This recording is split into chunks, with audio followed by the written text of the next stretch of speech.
Water. I'm limiting myself to 3 additional characters per element. With the exception of fire, each element is only granted 1 exclusive bender in the game's base roster. Of course, that position was always going to go to Katara. She's the waterbender of the entire franchise, and especially the last Airbender, a title that seems to be hereditary given how her daughter Kaya is arguably the waterbender of the Legend of Korra, barring Korra herself. Beyond that, it would make for a cool contrast to have grown-up Kaya and teenage Katara in the same game as a subversion of a mother-daughter dynamic, and a showcase of how Kaya's bending style evolves from Katara's. They're masters of the element's offensive and defensive capabilities, with Kaya in particular being a healer and... okay, fine. I just want to see her break the game with that Elena style. It would be kinda funny. I can't decide if this is cheating or not, but there's just too much potential for a great character design in the waterbending twins Desna and Eska. As one character, of course. Their way of waterbending is fairly unique and meant to work in tandem with the other twins. I don't think they could be separated on a character select screen. Maybe they tag in and out of battle or stay connected like the ice climbers they are. Maybe they perform attacks in sync, or one twin handles offense and the other defense. There's an interesting creative challenge here that I'd really like to see the devs attempt in the future. The Legend of Korra is somewhat underrepresented in the game as is, so I went for characters from it specifically. Even then, I'm aware there's 1 or 2 waterbenders in that show that would make for even more interesting additions, but I'll get to those when covering potential villain candidates. Earth. I admit Earth is not exactly my favorite element in Avatar. However, Earthbending does have some of the most fleshed out specific bending subforms of any element, and I would like to see those represented beyond just Toph and the avatars. There's so much moveset potential in the way Toph's daughters metalbend. The cord they use could function as a whip, a grappling hook, or simply a long-range button that, combined with their more regular earthbending, creates a fighting style unique to them and their disciples in the police force in Zaofu. Furthermore, since the game does have an arcade mode with character interactions, teenage Toph talking to her daughters is certainly an entertaining prospect. Realistically, Lin would be playable with swords and assists, but I would not mind any combination of that. Lava bending as an idea is beautiful. Lava bending in practice means adding Bolin to the game, and I don't like Bolin very much. There's really only 2 options for lava benders that would be considered, and Bolin is the more prominent one. Anyways, the main use of lava bending I'd like to see replicated in game is area denial. In The Legend of Korra, lava bending is often used to cut off space from being traversed and create impromptu arenas or otherwise intercept people, a potentially lethal ability for stage control. Finally, there's no way King Boomy is not getting in, right? But he may just be another pure earthbender. His stature would be unique among the cast. As it is right now, the game is lacking big body characters, so to speak, and he could definitely fill that niche and run people over with massive boulders while he's at it. He's also just the 2nd most iconic earthbender in Avatar The Last Airbender after Toph, and one of the most requested characters for the game in general. So I have no doubt he will be included. Not sure about the rest of the White Lotus though, but they will get their own shot in time. Fire. The game, as it is now, is hardly lacking in firebenders. I don't think it needs any more of them, but there are still a few iconic ones missing. So at risk of creating a Rivals of Ether-esque environment, let's go over a few. Iroh may be the most glaring omission from the existing cast, though considering the other choices the devs made, I can see why they left him out. Zuko is essential for obvious reasons, Ozai is here to add a main villain slash final boss type character, and Azula has the most unique firebending in The Last Airbender. That being said, the Dragon of the West is definitely not without a few cool tricks of his own. Though flawed in execution, Nasby 2 Iroh's T install is a great idea in concept that would not only set him apart in playstyle from the more aggressive firebenders, but emphasize his calm yet dangerous nature as one of, if not the most proficient firebender in the setting. I'd also love to see him interact with the avatars and his family more, and maybe showcase superior patience and technique with several counter-type moves, in reference to him developing lightning redirection in the show. Going from an obvious choice to another obvious choice, we have Mako. As a mainstay in Korra's entourage, he's a likely candidate for future DLC, and as a street ganger, pro-bender, police officer, bodyguard, and companion of the Avatar, he is not exactly short on combat experience. I'd be curious to see what they would do with him to make him feel different and more scrappy, compared to Zuko's dragon-taught perfected firebending, for instance. I think he has potential as this messy, whatever it takes to win kind of fighter, who is not as insane about it as Azula, but not as refined as the other firebenders on the roster. As a side note, I also saw people suggest Iroh from The Legend of Korra as a fighter, but he is just lacking in content in my opinion. Him shooting planes down with lightning in Season 1 was cool though, I'll give him that. Finally, because we need a character unlike any other for this element, how about Combustion Man? Right now, the roster is lacking lackeys, evil side characters that could be used as a sub-boss and the like. Not only does Combustion Man fix that, he is also huge and his bending style is unique and long-ranged.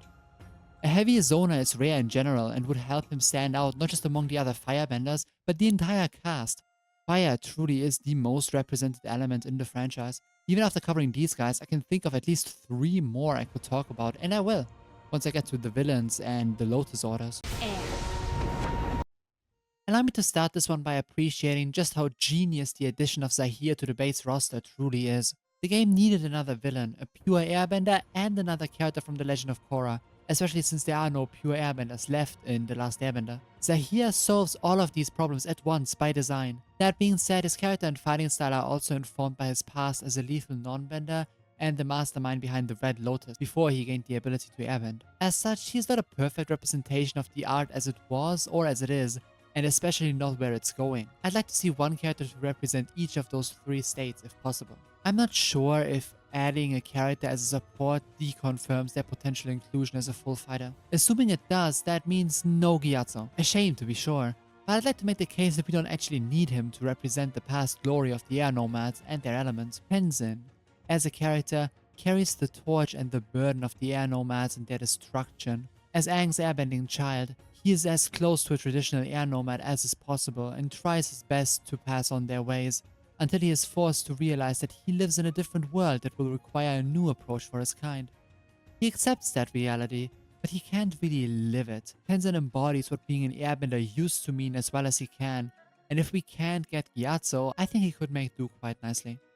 His daughter Jinora, a master airbender in her own right, represents who airbenders are, and did so even before harmonic convergence. She is more attuned to the world as it is, connected but not shackled to tradition, and, to finally mention some gameplay ideas, has an easy time separating her spirit from her body. I really want to see the devs go wild with this ability. Straight up give her a JoJo stand, but it's herself.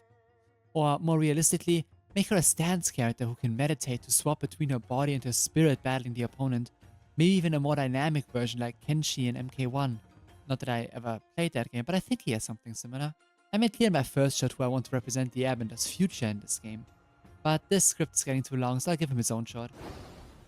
I truly believe that this game would be incomplete without this kid, let me explain. Kai, much like Zahir and plenty of other people who are not as cool as him, gained the ability to airbend through harmonic convergence. Unlike most of them, however, he did not have a regular life he was asked to forsake to join the air nomads. He was a child adrift, running around with no guidance, just being a mischievous little rascal with a bit of kleptomania, until he found an opportunity to escape that life and, with a bit of a rough start, become a valued member of the air nomads. He represents the future of them not just by being a new member, but by being the first recipient of their new philosophy. He's given a home in the cause, struggles at first but is not given up on, and is supported as he helps out in turn. That, to the world, are the new air nomads, a group of benders dedicated to helping where they can and improving the world they wander, one problem at a time. In terms of gameplay, his bending style would be a bit more offensive than his fellow airbenders, I think. I'd also like to see him employ tricks to confuse his opponent, or maybe straight up steal something from them like he did in the show. He'll probably have his own flying bison and other airbenders as supports, maybe even a super that references the massive tornado that the airbenders pulled off in the finale of season 3,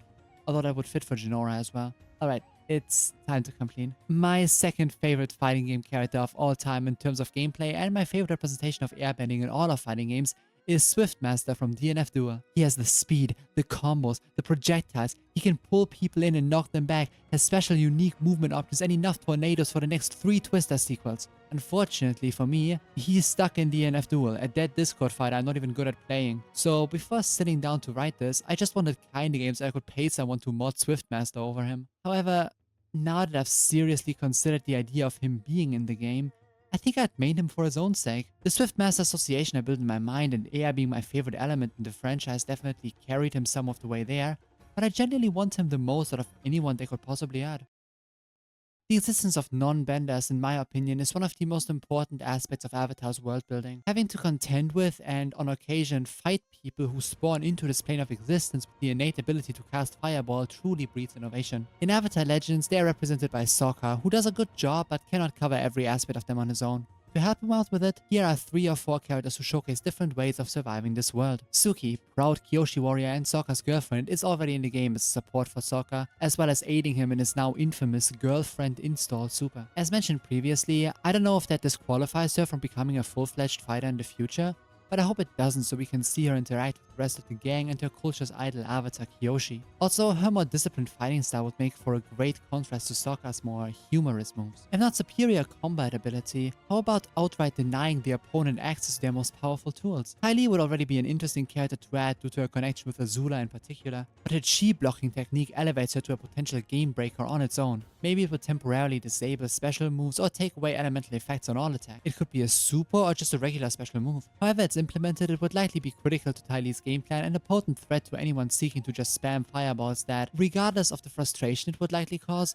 I would love to see implemented. What happens when you can't compete in that arena though? Asami is certainly not defenseless in melee combat, but where she shines are her gadgets and inventions. I envision a character who can either call a mech for a super or outright fights in one, that when destroyed leaves a more than capable fighter shocking her opponents into next week with a charged glove. Yet another unrealistic but quite fun potential pick. Alternatively, the devs can give Korra a girlfriend install too. Lastly, Jet happens when you can't compete at all. The Fire Nation ruined his life and the Dai Li captured and hypnotized him, but him and his friends persevered. He grew and redeemed himself to the point that he too has been among the most requested characters for the game. In terms of gameplay, his hooksters would be unique among the cast and the developers could definitely craft a fun moveset out of them. Non-benders matter, and I'd like to see more of them added to compete with the settings elite. Show me Avatar Kyoshi getting chi blocked and subsequently walked down by a circus kid in handstand stands, you cowards, and I'll be happy.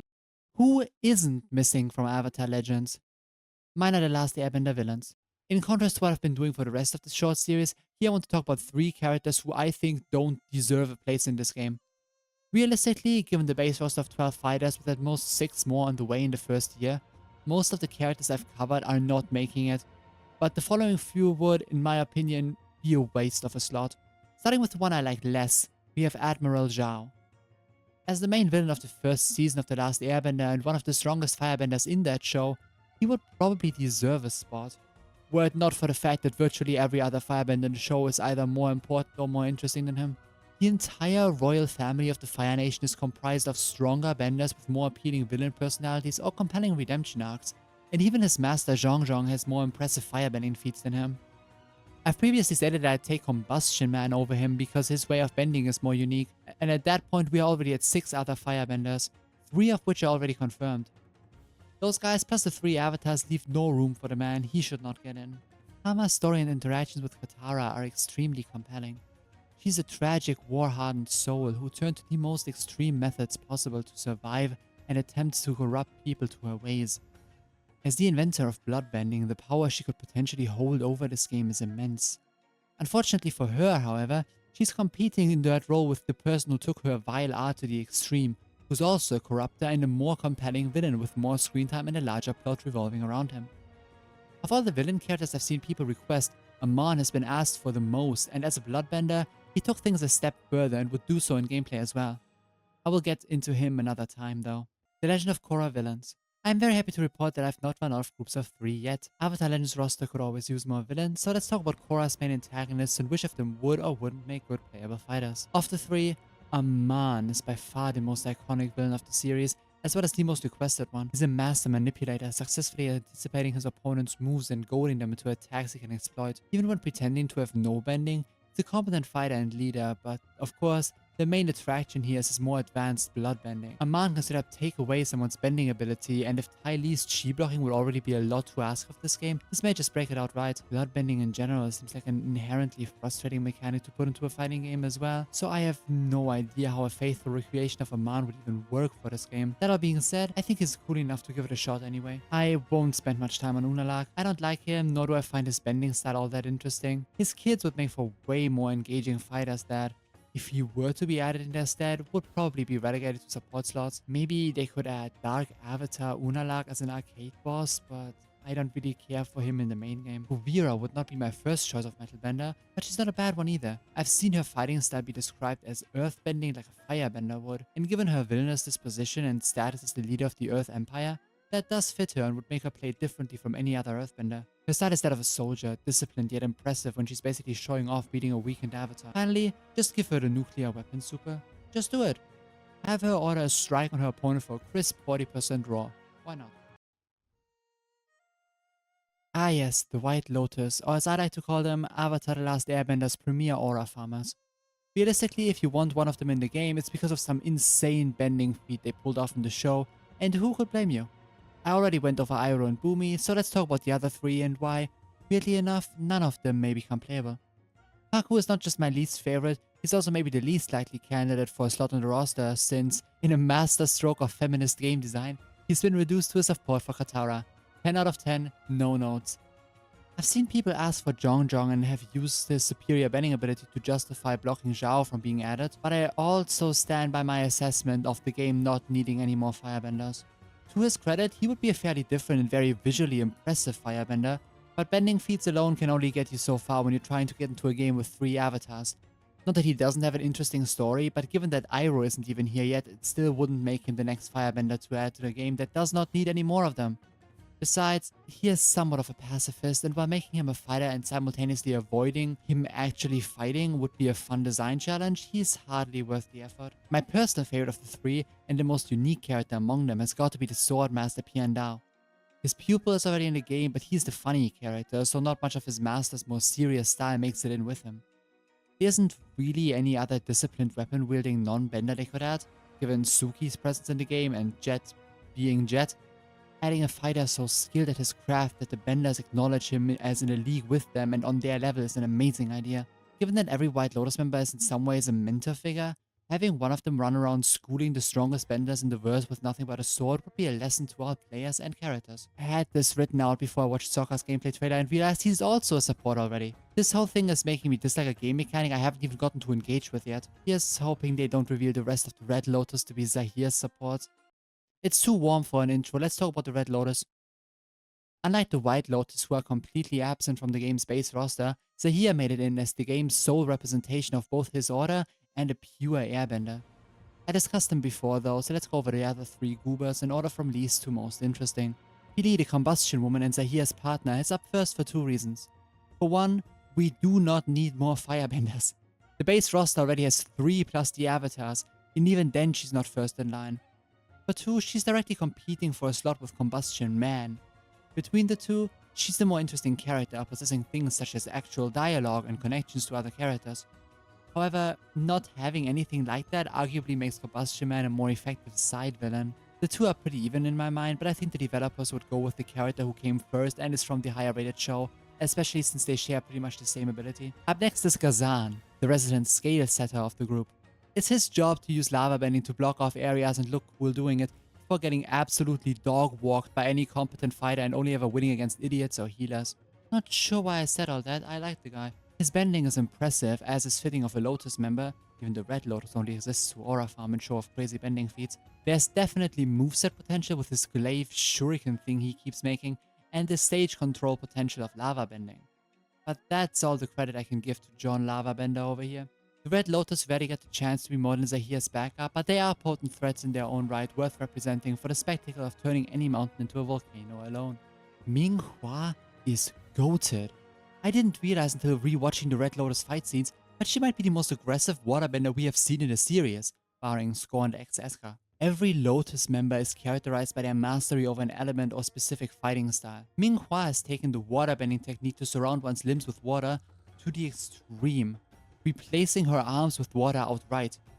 She's bending without hand movements at all, and she's doing it better than that fraud Park whoever could. The tentacle beast move she tried to pull against Mako is peak super potential, even if it led to her death because that dumbass remembered he can just shoot her down with lightning after forgetting about having that skill for like all of season 2. Bottom line, Ming Hua is goated, peak waterbending ability, peak disability representation, probably my most wanted waterbender for the game. Joke characters. The idea of adding a joke character to Avatar Legends is rather obvious. The shows themselves already have several candidates who fulfill that function, and arguably so does the game. However, Sokka is a funny character and not a joke character. He's still presented and balanced as a competent fighter. So, for the real jokes, we have 3 options. The Cabbage Merchant is definitely the most immediately apparent choice. Hilariously, he is one of the most requested characters I've seen online as well. Now, don't get me wrong, I am sold on the idea. I'm just not sure what a full moveset for this guy would look like at all. Even a comically awful one. Like, what does he even do? Maybe he just gets his opponent caught in the crossfire when someone wrecks his card again. There's no better representation of a joke bender than Boomy from The Legend of Korra. Much like Zahir in particular, he gained airbending later in his life. Unlike Zahir, however, he struggles a lot with it. As the first and only non-bending child of the last airbender himself, he spent his life forming his own identity away from airbending and its culture. And now that he has airbending, he can't physically or mentally keep up with the other new ones. It's kind of a cruel joke to give him bending at this point. That being said, Boomy is definitely meant to be more of a joke character, both before and after gaining airbending, and the way he does bend is quite funny. Most benders treat the forms like the martial arts they are, whereas Boomy just kind of fumbles his way through them. He's a goofy old man, not a fighter, but seeing him try anyway would be quite funny, even if I'd rather have Tenzin or Kai in the game first. Varric and Zhu Li make it in here on gameplay potential alone. In Varric, one finds an opportunistic businessman proudly taking credit while Zhu Li cleans up his mess in the background. In-game, I'd like to see them work kind of like Batman from Guilty Gear Strive, but replacing Delilah cowering with Varric boasting and also cowering, while Zhu Li actually attacks and defends for him using their many different inventions. Neat concept for a fighter that there otherwise wouldn't be many opportunities for, save for Asami, who I already covered as a serious character. The support system does make it difficult to imagine many minor characters in the game. As I understand it, every fighter gets 3 assists to themselves, and if characters like Suki and Mai occupy those posts, there's no way Boomy wouldn't were they to add Tenzin, for instance. Who's coming to Avatar Legends? So, after going over a bunch of characters from the Avatar shows and talking about their potential implementation in the upcoming Avatar fighting game, I'd like to discuss who I think is most likely making it in as DLC. Pure speculation coming right up. There's still no way Iroh isn't getting in, right? Zuko's funny uncle and former general of and heir to the Fire Nation has gone through many things as a recurring character throughout The Last Airbender. He's a fan favorite firebender without whom the roster would just feel incomplete, and he's not lacking in connections to minor characters that could be his support. Iroh is the safest prediction possible in my opinion. We will see him at some point. I feel similarly about King Boomy. He's up there with Iroh for the most requested character, he's not short on significance or support, and he would bring something unique to the game.